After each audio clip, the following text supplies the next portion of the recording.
Hello and good evening, everybody. To all the fellow people I work with, thank you for listening again. I'm sure there'll be many jokes, of which you'll remind me throughout the week. I look forward to it. Hopefully, by this point, when this comes out, I'd have gone skydiving inside. Now, for those of you who wondered what that's like, and I'm paraphrasing here because I don't know yet, what it looks like is what I would imagine the inside of a hairdryer looked like. So, like a giant fan with a grate on top of it that pushes cold or hot air. To be honest, that is a good question. Cold or hot air being pushed up. You never know. Anyway, I just want to let you know that thanks to your amazing and, to be honest, constant viewership, I get to do things like that. So I wanted to give a big thank you to everybody. Secondly, and this goes out to all the people who love me. Thank you for the constant support, and I don't say it enough. Now let us begin. Today we are going to talk about some more of Rich Dad Poor Dad. Now, this book had changed the lives of lots of people, so I'm going to be brief with what I say about it, because every episode I get at least 3 or 4 comments saying, well, don't you think we should just buy the book? Go for it. Read the book. Use this as an audio guide for different parts of it if you want it. Do whatever you need, my friend. I'm just here to help open the mind a little. What we're going to talk about today is why teach financial literacy. Because at the end of the day, the schools aren't doing it. That's the long and short of it there. But basically, it separates into 3 separate things. The left hemisphere of your brain will tell you it's something that takes money and realise, it's a liability if you don't know it. At the end of the day, how many of us can truly say they are financially literate? Not many of us, I would bet. Not many. Think about that a minute. Do you actually know what to do with your money? If so, please send me an email because I want to know. And that is why I read these books. The right hemisphere will tell you that the balance sheets explain why we are not financially literate or what its uses are. And subconsciously, the fear of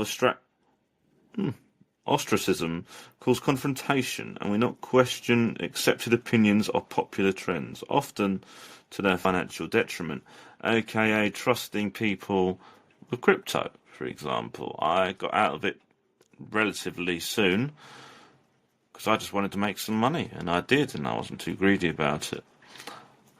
Whenever doing any investing or gambling, get out when you are 10 up or 20 down. Not before or not since. That way you'll always leave knowing more than you've come in with.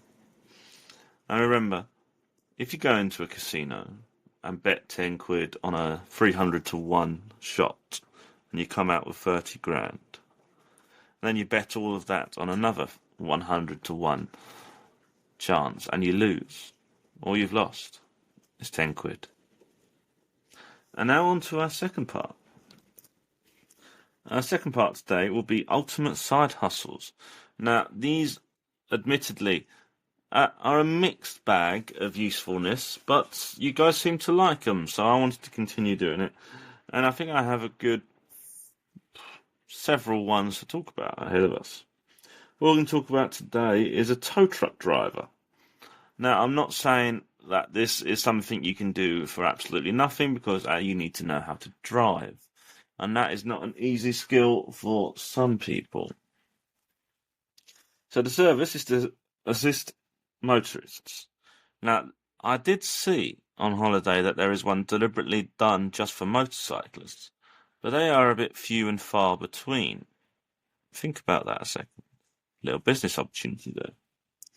The skills that you need is a valid driver's license, and the vehicle preferred. You can rent the vehicle out, I suppose. The leads to do this are at car repair shops, gas stations, roadside assistance places.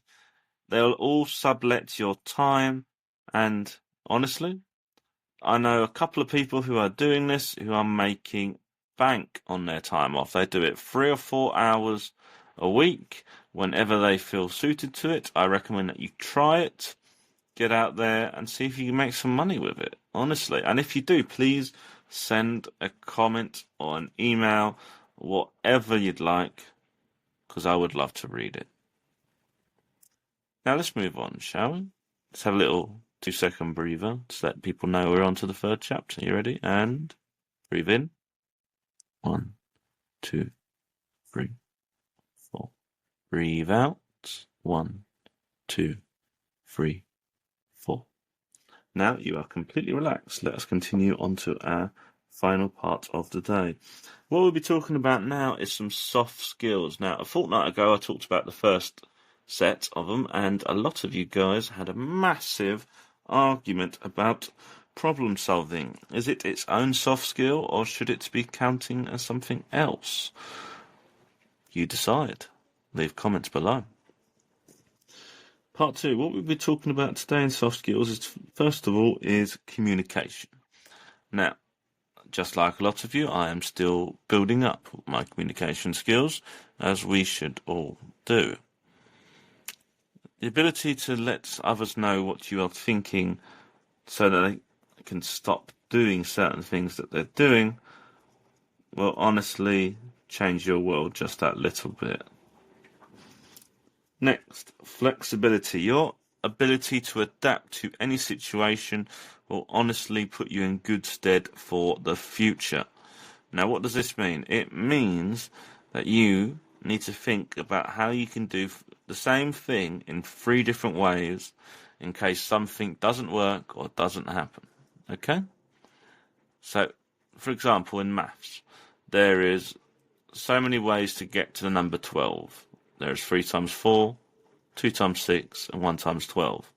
Each one are different ways of getting to the same solution. Think about that. Work outside the box, inside the box, during the walls, during the destruction of the box, whatever you need to do. Next, time management. Now that is something I honestly think I'm really good at, because just this evening, I have made my lunches for the week. I have rearranged my bedroom into a better, more organised fashion. I have cooked dinner. I have cleaned up after dinner. I have recorded this episode of the podcast while I am updating a couple of games on my Xbox. At the moment, I'm about to play Far Cry 6. I haven't played it yet, but it looks really good, and who doesn't like a bit of Cuba when it is raining? I don't know if you can hear that in the background, but ever since I started recording, it has been chucking it down. But hey-ho, I do live in a barren rock. For now, anyway. You keep listening, guys. You might be getting live from Belize. That'd be nice. Hopefully that country will get a little bit better than as it is now. Have a Google.